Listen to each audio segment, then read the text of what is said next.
caqabada ugu horeysa ee dumarka hortaagan inay nabadeynta ka qayb galaan midda koobaad waa jaahilnimo aqoon yari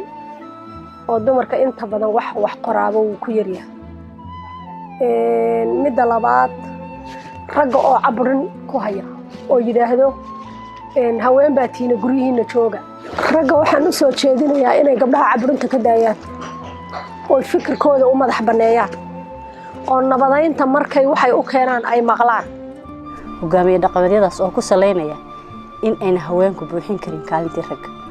taas oo loo nisbaynayo ama loo marayo wax aan sax ahayn oo ay kaliftay inayna gabadhu mateli karin qabiilka inayna mateli karin maxay ahayd bulshada in gabadha qoys kala qabo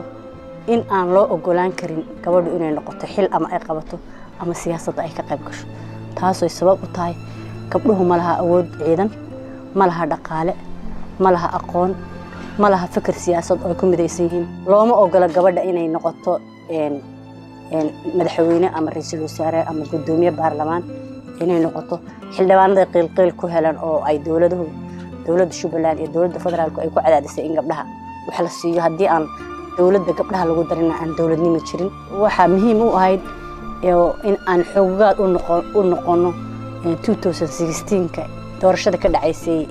Soomaaliya inaan xoogaad u noqono inaan ogaano inay cadaalad u dhacday iyo inay cadaalad darro u dhacday inaan ogaano haweenku doorkay ku leeyihiin si xaq u qaateen inaan ogaano in aan cidna maartay la abuse gareynin oo maxay ahayd la cadaadinayn inaan ogaano intiina waan ku guuleysanay waxay ahaydna hay'adaha aan u shaqeynay waan u gudbin maxaa yeelay shareecada xagga diinta islaamka waxa waaye runtii haweenka rag inay dhex galaan iyo looma ogola dhaqanku sidoo kale lagu reebaya markii hadda la yiraahdo meel hal isugu yimaado iyo shir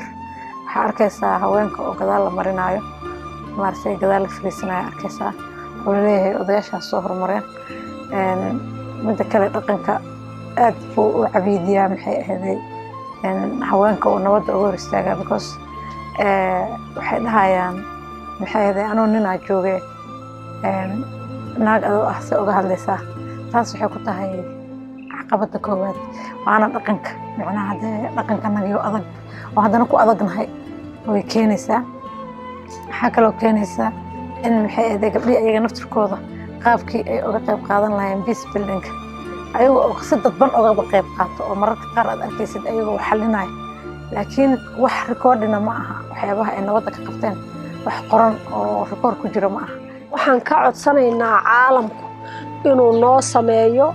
goobihii aan wax ku baran lahaayeen oo dumarku nabadeynta xataa naftirkeeda ay u fahmi lahaayeen inay noo sameeyaan midda labaad inay kobcin oo maalgelin ah